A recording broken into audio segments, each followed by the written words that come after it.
Akhir tahun 2019 lalu, dunia dihebohkan dengan teridentifikasinya virus baru yang bernama virus corona yang saat ini disebut dengan COVID-19. Virus berbahaya ini membuat banyak masyarakat di dunia resah dan meningkatnya standar keamanan di berbagai negara, termasuk di Indonesia saat ini. Virus corona merupakan keluarga besar virus yang dapat menyerang manusia dan hewan. Nah, pada manusia biasanya menyebabkan penyakit infeksi saluran pernafasan, mulai dari flu biasa hingga penyakit serius seperti MERS dan SARS. COVID-19 sendiri merupakan coronavirus jenis baru yang ditemukan pada manusia di daerah Wuhan, Provinsi Hubei, tepatnya di negeri Cina pada tahun 2019. Maka dari itu, coronavirus jenis baru ini diberi nama Coronavirus Disease 2019 yang saat ini disingkat dengan COVID-19.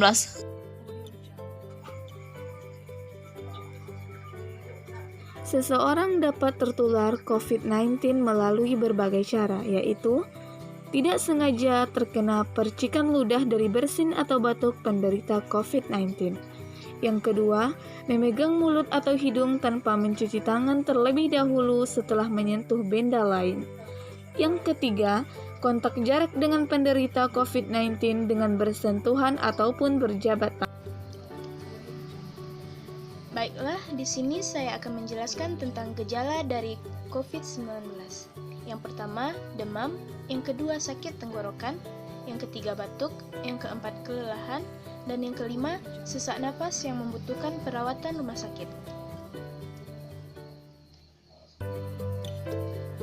Penyakit coronavirus atau COVID-19 memiliki ciri-ciri berupa gejala ringan seperti sakit tenggorokan, batuk, dan demam.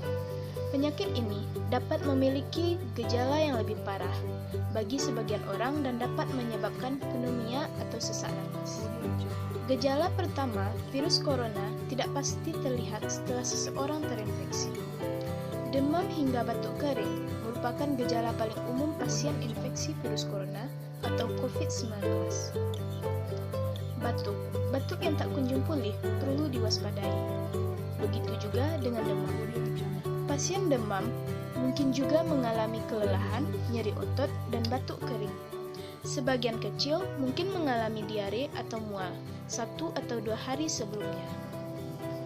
Gejala selanjutnya yaitu mengalami kesulitan bernafas, terutama jika mereka lebih tua atau memiliki kondisi kesehatan yang sudah ada sebelumnya. Mereka juga akan mengalami sakit tenggorokan. Dalam kasus yang lebih langka, penyakit ini dapat menyebabkan kematian. Orang yang memiliki gangguan medis lainnya seperti asma, diabetes, atau penyakit jantung lebih rentan untuk mengalami gejala yang parah. Belakangan ini, virus corona menggemparkan belahan dunia, salah satunya di Indonesia.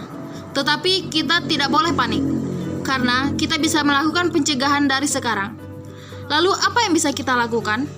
Yang pertama, jangan menyentuh muka, terutama mata, hidung, dan mulut dengan tangan. Karena kita seringkali menimbun virus di tangan kita. Yang kedua, gunakan masker jika sakit. Jangan gunakan masker lebih dari 1 hari, karena masker ini menimbun bakteri dan berkembang biak. Cari masker yang sesuai dengan standar rumah sakit. Yang ketiga, menjaga jarak dengan orang lain. Jarak yang dianjurkan yaitu 0,5 sampai 2 meter untuk tetap aman dari jangkauan virus. Yang keempat, rajin mencuci tangan pakai sabun secara rutin selama 20 detik. Yang kelima, hindari berjabat tangan. Kita bisa menggantinya dengan melambaikan tangan. Yang keenam atau yang terakhir yaitu kita menjaga kesehatan. Menjaga kesehatan dapat kita lakukan dengan cara minum air putih secukupnya. Itulah hal-hal yang bisa kita lakukan untuk pencegahan virus corona. Yuk kita mulai dari sekarang, karena kamu harus tahu.